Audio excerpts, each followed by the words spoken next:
is only on prayer. Less than 500 on faith.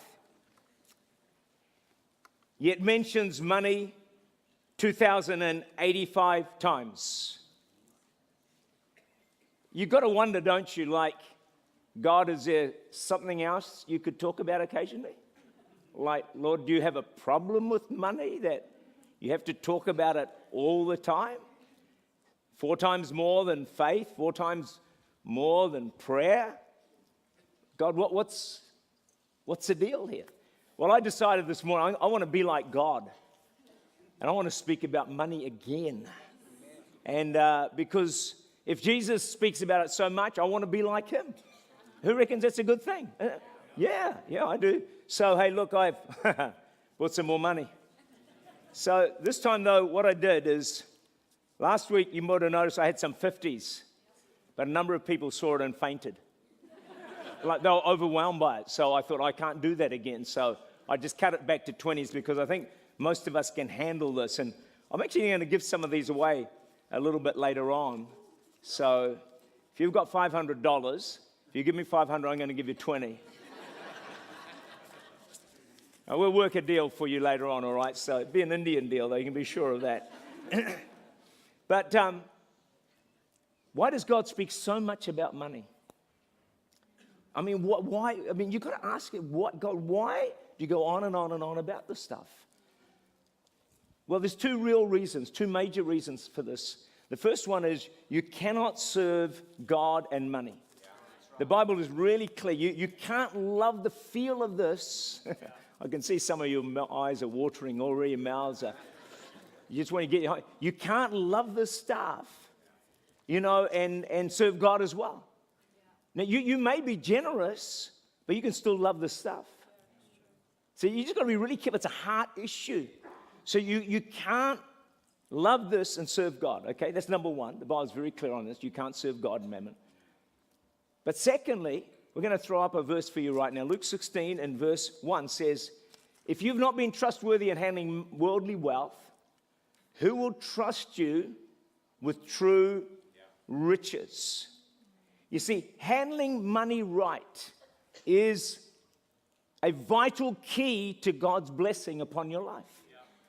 So if you want to experience spiritual riches, God says, if you're not trustworthy with handling this stuff here, God's not going to trust you with spiritual riches.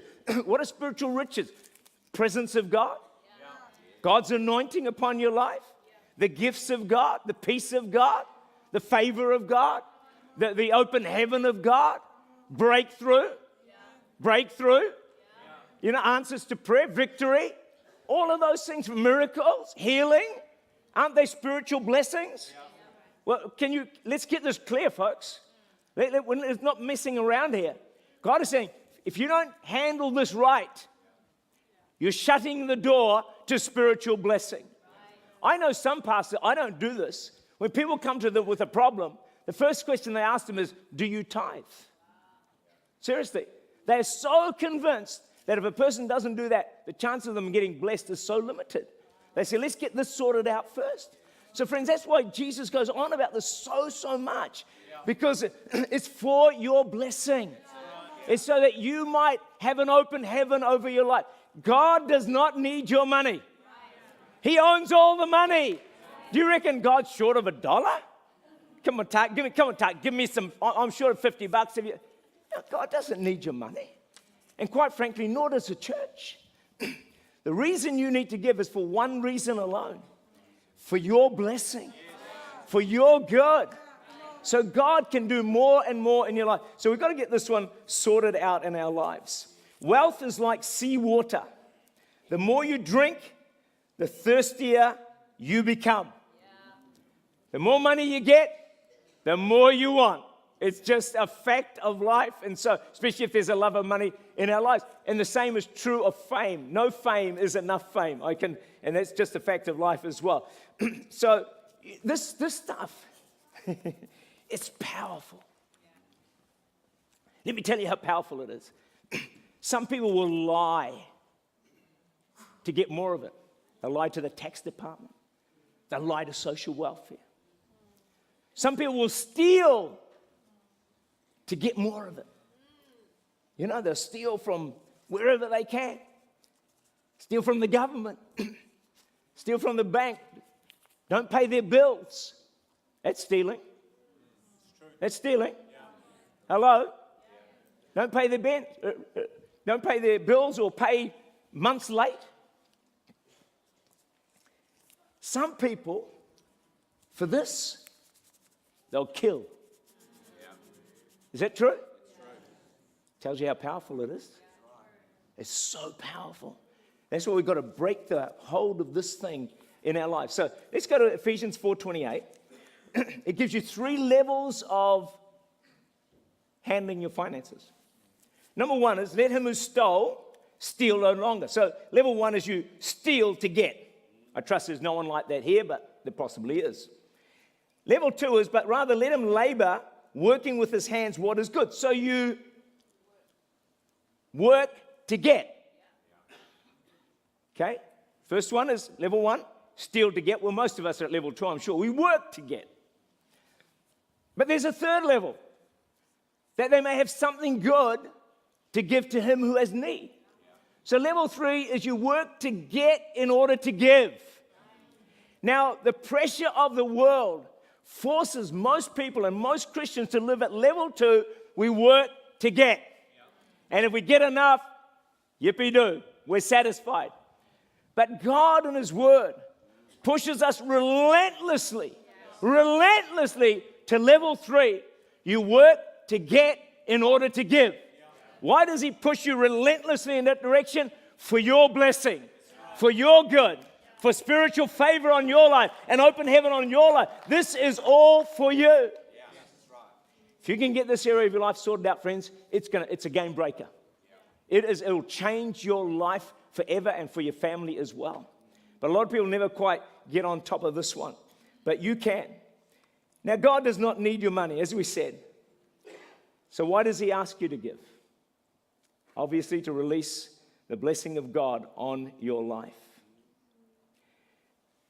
Just remember that financial freedom is not having lots of money so you can pay your bills. Many of the wealthiest people in the world are totally bound by money. It's a bondage. Financial freedom is when you no longer worry about money. That's financial freedom. That's freedom. You know, I trust many of us, or some of us, have got to that place of freedom in our lives.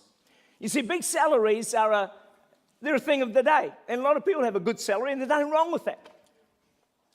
There's nothing evil in it. The only evil in a big salary is when you think it means you've got to have a big lifestyle. The only thing wrong with a high salary is when you think you've got to have a high lifestyle. See, we're conduits of God's grace. In other words, his blessing flows through us. But sometimes we think that the conduit has to be lined with gold. No, it doesn't need to be lined with gold. Copper is good enough. A lot of blessing and favor can flow through copper. Unbelievable riches to other. So there's a young Italian man in the US, came from Italy. All he had was the clothes on his back. He had nothing else. That's all he had. One day he's in church. This is how it works. He says, God, if you give me an idea for business, I'll give a portion of my money back to you. That moment in that service, God gave him the idea of squeezed orange juice. And he set up the Tropicana company, and the rest is history. As he went on to make so much money, Anthony Rossi gave not 10% of his money to God, but 50% of his income for 60 years. 50%, friends. 10 is the starting point. It's the baseline. But then we just move it up and move it up. But you see, friends, when he made that decision to give, it unlocked creativity that was in him. And I would suggest to you, if he had never made that decision to give, he would have never got the creative idea about this orange juice, and he would never have made the money that he was making today. See, giving unlocks things in our lives. As I said, I was waking up in the night with this message. And the Lord was just saying to me, Tak, this is such a crucial message for your people. Push it out as hard as you can, is what I was thinking, because it's going to unlock the riches of God that have been deposited within our lives. We'll come back to that in a little while, a bit more. But to be able to give more, you have to spend less. Tell the person next to you, spend less. Okay? I'm going to look at 6 types of spenders, and some of you are going to be really guilty. All right, you ready for this? Number 1 is this impulsive spending. You're in a shopping mall and there's a red light sale. For the next 1 hour, everything is 50% reduced. How many of you would buy nothing? Some of you would buy stuff you don't even need because you're an impulsive spender. Or you see some shoes for sale. $120 reduced today, only 50%. $60. So you buy the $60. You rush home to your husband and say, honey, you won't believe it. I just saved you $60. Or there's a TV on sale, 40% off. And so what do? You don't need a new TV, but you think, man, this is too good a deal to get past. Not realizing that next day it's going to be 60% off. That's what happens, doesn't it? Impulsive spenders. But then there's compulsive spenders. Not impulsive, but compulsive. This one's quite sad because they have an unmet need in their life, and they go out and spend money to release the pressure. They medicate their internal pain by spending. They buy things they don't need. It's a bit sad, that one. All right. But then there's number 3, the boredom spender. The boredom spender. And the boredom spender is bored. And so they go out and buy stuff they don't need. They go buy stuff. I'm bored. I want to suggest to you, if you're bored, turn up at Church Unlimited and volunteer to serve in the church, and we'll get rid of your boredom for you. Don't go spend your money. It'll cost you nothing to come and serve here voluntarily. So you've got to spend less in order to give more. All right? Spend less, give more. That would make a good rap, Adrian, for next Sunday. Spend less, give more. Put a few dance moves in it and, get some of the guys going. Come on, church, let's go. Spend less, give more. Spend less, give more. You're very quiet on this, aren't you? Come on, put some volume into it. Let's go. Spend less, give more. Tell the person next to you, spend less, give more. There we go. Has that got through to the front row? Has it got through to the front row? Spend less, give more. The second row, up in the balcony. Hey, I'm not done yet. Then there's a special interest spender. Yeah. This person has an Achilles heel. There's a guy who earns $30,000 a year, and he's got $20,000 worth of camera equipment. He can't go past a camera shop without buying something. Do you have an Achilles heel? It could be shoes.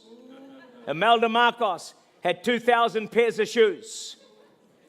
Some of you have got more shoes than you need. Is it an Achilles heel? Let's move right along here. Is it dresses? Is it fishing gear? Is it the iPhone? You just got to upgrade every time a new iPhone comes out. You have got to get it. Is it golf equipment?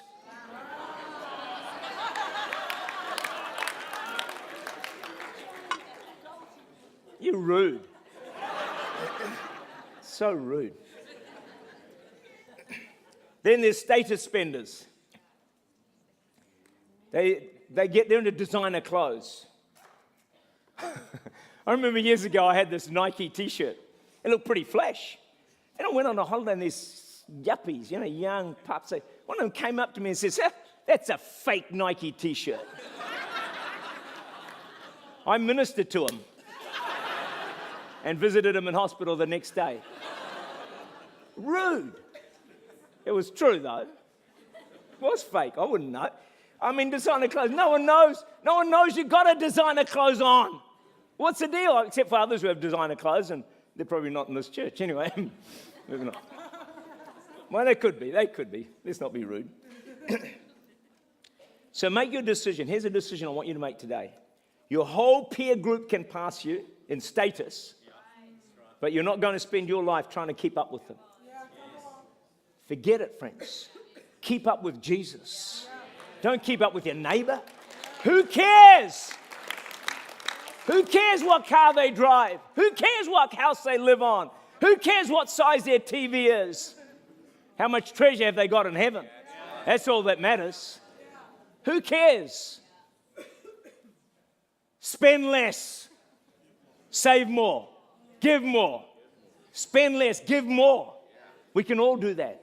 We can all do that. It's not that hard. So true financial freedom is having enough to get by on and some to give away. But we've got to find ways to demagnetize this stuff. It's, you got to, and one of the ways you demagnetize is just go down Henderson Mall, a few $100 and just throw it in the air. Yeah. If you can't do it, you've got a problem with money. It's got a hold on you. You've got to be able to give it away, friends. So I'm going to give some away this morning. Are you ready for this? The first one is going to go to someone who's at impact age, which is 11, 12 or something like that. And I know that they're already there now today. First service, I couldn't find one. The impact age, and you had a birthday this last week. Any impact last week? Anyone impact birthday last week? Yeah. Anyone? Where? Where? Come and get it. You better run. Standing upstairs. Look at him. Look at him go. Look at him go. Wow. Hey, here's two of them. Here's two of them. Lucky I've got plenty of money. There you go. Happy birthday. Happy birthday. Here's one more. Gosh. One day they're going to run that fast to the salvation altar call. Okay, I've got another one here.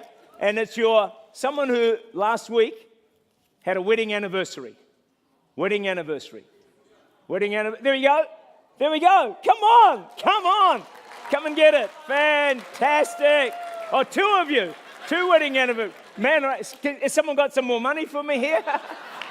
We'll leave this one down here for you, all right? So the last one is another one there. Sheesh. Sweetie, you got some more money for me? You got no more? Run out? It's all I've got. All I've got's $10 left. Sorry. There's my wallet. I'm serious. It's empty. It's gone. All right. Church, it's empty. It's empty. I'll be on the door on the way out. All right, this last one. Sorry, it's pathetic, but I wish I could give more to this one. But look, you're unemployed, but you're looking for a job. Who's that? One person. I can only have one person. Up the back there, sir. You've got to move, you see. If you want this, no, this guy here's got it here. Here we are, sir. Sorry, it's only $10, but... From Adrian. Oh, okay. I've got 10. 5 here. 5 here. This one, whoever raised your hand in here, come and get it. Unemployed? You raised your hand, didn't you? Yeah, come and get it. $5. There you go. That's it. I'm broke.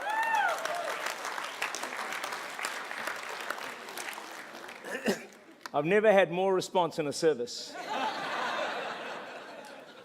Money. Money will do the job, folks. Get everybody, especially if you're giving it away. But we improve ourselves more than what or who we give to. See, a life of giving pays huge dividends in every area of our lives. And every one of us wants to actually give. Do you know it's deep in your heart to be generous? Why? Because you're made in the image of God, and God's the greatest giver of all time. And so that God within you wants to get out. He wants to be released to give. And when you start to give, I believe it begins to unlock what God has deposited in your life.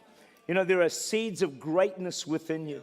There are gifts and abilities within you. And I reckon the spiritual riches that come, when you start to give, it begins to unlock some of those things in your life and unlocks creativity in your life.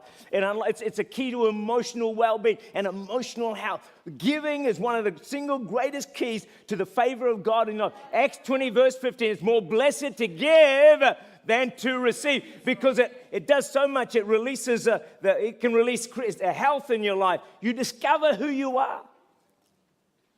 We're at our best when we're giving. That's when you're at your best, friends. Because that's what God is like. He's just the ultimate giver.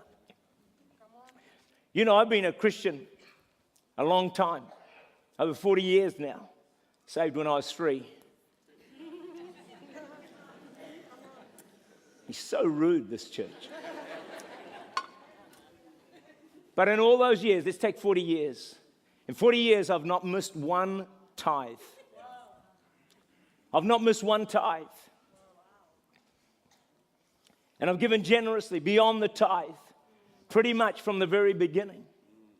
And I believe that one of the reasons, seriously, that God has unlocked the gifts and the callings of God in my life, opened doors for me to minister, and that I never dreamed in my wildest dreams that was even within me. But I believe that a lifestyle of generous giving has opened the heavens over my life. It's unlocked the treasures that God has deposited within me. And as the years have gone by, I've developed that giving muscle. You know, I started to live, I've given more, then I've given more, and I've given more, and I've increased my giving to, it now sometimes amazes me what I'm doing, but I've made that muscle stronger. And I challenge you in Jesus' name, strengthen your giving muscle, strengthen it, and watch God open the heavens over your life and do things that will blow your mind. Seriously, I can't think of anything at this level that can unleash God's favor and blessing upon your life. You see, in all of you, there are seeds of greatness. Because what I felt God saying to me in the night, that this message, as people start to give, it's going to unlock what God's put in your life. How many of you know that there's so much more in you? Don't you all know that? That this is one of the keys to unlocking so much stuff in our lives. John D. Rockefeller was the first billionaire. Every decision, every relationship was to create power and wealth. But at the age of 53, he's in health. He can't smile. He can't sleep. He's lost all his hair. Can only digest milk and crackers, and his body is full of pain. The doctor said, you're going to die within a year. You're dead, man. So he's on his deathbed, as it were. He wakes up one morning, has this revelation that he can't take any of his success and his money with him. And so that moment of revelation, I pray you get it as well. He decided to put all his success, his wealth. He created the Rockefeller Foundation towards hospitals, to mission, and to research in these different areas. And as a result of that, it led to the discovery of penicillin, of cures for malaria and tuberculosis. But watch this, friends. The moment he made a decision to give his money away, his body began to heal. Wow. And he lived not just 53, he lived to the age of 98. Wow. If he had never got the revelation, friends, he would have been dead. With the cures, probably he would still be trying to discover them today. Giving unlocks God's blessing upon your life, God's favor upon your life. I was visiting recently, or not long ago, a gentleman, he's on death's door. It's an experience I'll probably never forget. And, you know, as I was chatting away to him, he kept repeating these words a number of times. And they'd mention something he owned. And he'd just say, give it away. Then they'd talk about something else. He'd say, give it away. And I thought, what is this? Something else. He'd say, give it away. He realized on death's door, friends, he couldn't take anything with him. And he said, just give it away. Friends, let's not wait till death's door until we start giving away. Until we start being generous. Until we start, giving more than we feel like giving. Give it away. Spend less, give more. Matthew 6:19-20. Watch this verse. Do not lay up for yourselves treasures on earth, where moth and rust destroy, thieves break in and steal, but lay up for yourselves treasures in heaven, where neither rust nor moth destroys, where thieves do not break in and steal. Friends, the issue of life is this. It's not what you have here on earth, but it's a treasure that you've got waiting for you up in heaven. Why spend your life accumulating on this earth? More and more stuff, friends. And neglecting to accumulate wealth in heaven. Why have treasure on the earth that you will be able to have and enjoy for 60, 70, 80, God willing, 90 years. You have treasures on earth, friends, whatever it might be, a house or a car or, your clothes or other possessions, and you can enjoy them for a moment, a whisper, a breath, a shadow, a second is what my Bible says. Why focus on that when you can have treasure in heaven that you can enjoy for billions of years? It's yours forever, friends. This is a no-brainer. Send up the treasure in heaven and be rich beyond belief. You don't want to get to heaven and say, you say to Jesus, where's my house? And he points you to a New Zealand batch, and it's only got one room and a thatched roof and a long drop. You say, God, is that all I get? He said, that's all the treasure you sent me up.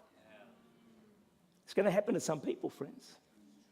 Get your treasure up into heaven and see what God will do. He'll look after you. Believe me, he will look after you. You don't have to worry about that. One of the best things we can give to is mission. If you're not filled in a faith promise form yet, I encourage you to do it. Even if it's $10 a week or $1 a week, just put something in. Maybe all you can do is $50 for the year, $52, $1 a day. Do it, friends. Because once you start, you won't be able to stop. You'll suddenly think, wow, why didn't I do this 10, 20 years ago? Just start wherever you can start. Just start. Don't be ashamed. And do it. Just do it. John Mott wrote that having a knowledge of Christ is to incur tremendous responsibility to those who don't know him.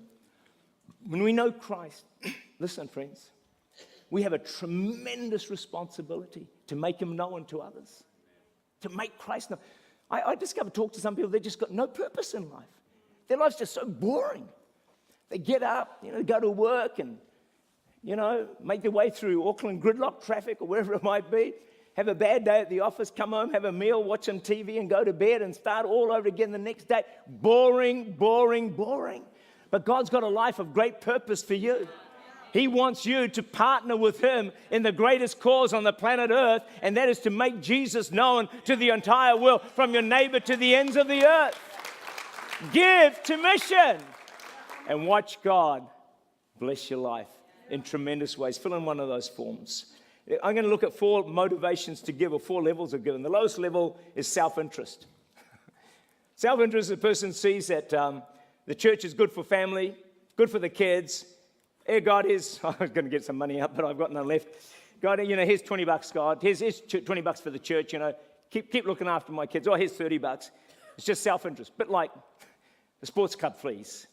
Then there's level 2, which is spiritual gratitude, Psalm 116:12. What can I give back to God for all he has given to me?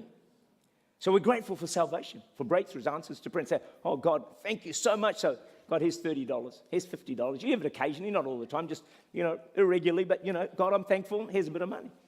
But then there's a level 3, which is obedience. Obedience means that we give what is God's. Malachi 3 verse 10 says, bring all the tithes into the storehouse. In other words, the first 10% of the money you earn, it belongs to God. It actually belongs to God. Right. So when you don't give it to God, some people actually call it stealing. In fact, the Bible calls it that. But Matthew 22:21 says, give back to God what is God's. Yeah. Oh, that's pretty simple, isn't it? You're not even giving God your money. He's just saying, hey, can you just give me back what's mine, please? Yeah. But God he won't force you to do it. He's not like the tax man. Tax man's smart. Tax man I can put your head through the mind of the tax man. He thought to himself, okay, all these people at Church Unlimited West, if I give them all the money and trust them to give me back the percent they owe me in the taxes, I don't think I can trust them. So what does he do? He takes the money before you see it. But God is different. God says, no, I can trust these people. They're Christians. They've got Jesus in their hearts. They're the light of the world. I'll give them all the money. And I'll just trust them to give back to me what is mine. It's very quiet in this place right now. Moving right along. What happens is the 90% we keep has God's blessing on it. Yeah, that's right. That's good. So W.L. Douglas was unemployed for so long, years ago. And he has $1 left. What's the story? It's just for some of you to hear today. Offering comes around. It's got $1 left. So, being a man of faith, he puts 50 cents, half his income, half what he had left, he puts in the offering. I mean, that's the widow's mite. He does that. Then he starts looking for a job, and he hears of a job in a certain town. So he goes to get on the train, and they said, oh, you want to go to this place? And the guy said, it's $1. He said, oh, man, it's only got 50 cents left. So I think, what a dumb decision I made. That's how some Christians think. So he pays the 50 cents, he gets halfway. Gets off the train, starts walking, and suddenly hears about jobs going in that area of town, in that part of town where he just got off. In 30 minutes, no more friends, 30 minutes, he has a job which a much higher salary than he would have got if he had managed to get to the other town with the $1. The 50 cents he had left went further than if he kept it all. That's how it works, friends. God watches over and blesses. And that man became a wealthy shoe manufacturer. But it started with the 50 cents. Faithful and very, very little. See, God owns everything. Haggai 2 verse 8, the silver and gold is mine, says the Lord of hosts. So all the money you have, friends, God owns it. All right, it's not yours, it's not mine. God owns it. Deuteronomy 8:18, remember the Lord your God, it is he who gives you power to get wealth. Any money you're making, listen, God gave you the power to make that money. God enabled you to make that money. And it belongs to him. God owns all the money. Remember the donuts? J. John, God owns all the donuts. And he only asked for one that we should give back to him. But now I want you to just listen for a moment. Even though all our money comes from God and belongs to him, we get to keep 90%. Like, wow. Tell the person, you are so lucky. Yeah, just tell you, you get to keep 90%. Who else would be that generous? I would never give people 90% of my money. I just wouldn't do that. But God does that.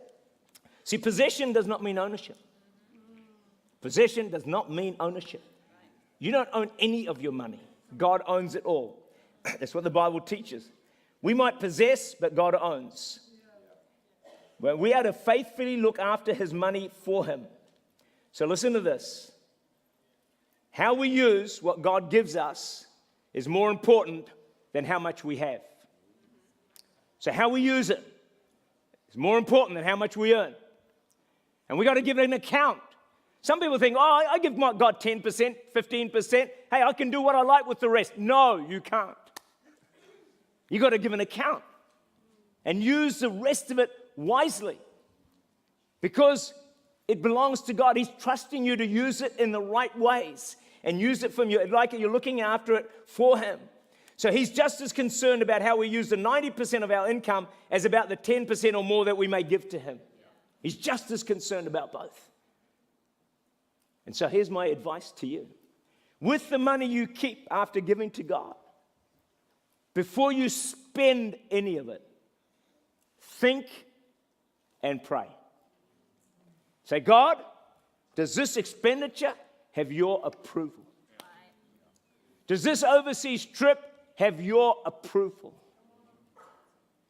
Because he's trusting you to use that 90% or whatever it is faithfully for the glory of God. Think, pray, and then you can spend. Then there's level 4 of giving, which is spiritual vision. Spiritual vision. At this level, we realize the world is in deep trouble. How many of you know the world is in deep trouble? It's a broken world, isn't it? The world is in such a desperate state right now. You watch the news all the time. I can't believe how bad it is. And the only hope of the world is the gospel of Jesus Christ. That's the only thing that can fix what's happening in our world today. The church is the only hope of the world. And friends, when you get spiritual vision, you realize that the world is in such a desperate state and things are getting worse, and you realize that none of the presidents can fix it, none of the prime ministers can fix it, businessmen can't fix it. Only the gospel of Jesus Christ can fix the broken world today. When we understand that, friends, when we realize that, when a person gets spiritual vision, they begin to strategically, aggressively plan how they can use as much of their resources, their time, their talents, their emotions, their energies, their gifts to make this gospel known from all to the ends of the earth. Amen. They put everything they possibly can into the greatest cause on planet Earth. That's spiritual vision. You don't then have to be asked to give. You don't have to be asked to serve. You don't have to be asked to do anything. You're burning with this fire in your belly, knowing that what you have in your hands is the hope of the world. And the church is the answer. Spiritual vision, friends, I pray that God will grant it to you in Jesus' name. J.C. Penney was working for $6. He dreamed of being worth $100,000. He reached that goal. Not satisfied, he wanted $1 million. That's the way it works, isn't it, with money? But he found money didn't satisfy. Business began to struggle. He got worried and got shingles. Shingles so bad he's in hospital. Conditions gets worse, he's on death's door. He's so sure he's going to die, he writes farewell letters to his family and friends. Wakes up in the morning and hears a song down in the chapel. He struggles to get down to the chapel, but he finally gets there. And he hears these words, no matter what may be the test, God will take care of you. Something impacted him. He was saved. He was fantastically healed. And although his business was collapsing, he decided to tithe. And then God blessed him, and he gave above the tithe. And eventually his turnover was $4.1 billion per year. And he gave 90% of his income to God. 90%. Here's the game breaker, friends. Here's the key. When J.C. Penney got saved, God got his heart and his wallet. God got his heart and his money. Does God need your money? No. Is God short of $1? No. Does the church need your money? No. So why should you give? Acts 20:15. It's for your blessing. It's for your good. It will open the favor and the blessing of God all over your life. And it's my prayer that each and every one of us will get this revelation, because it's going to unlock so much that God has deposited in our lives. Spend less, give more. Give faithfully to God, and then watch what God will do in Jesus' name. Amen.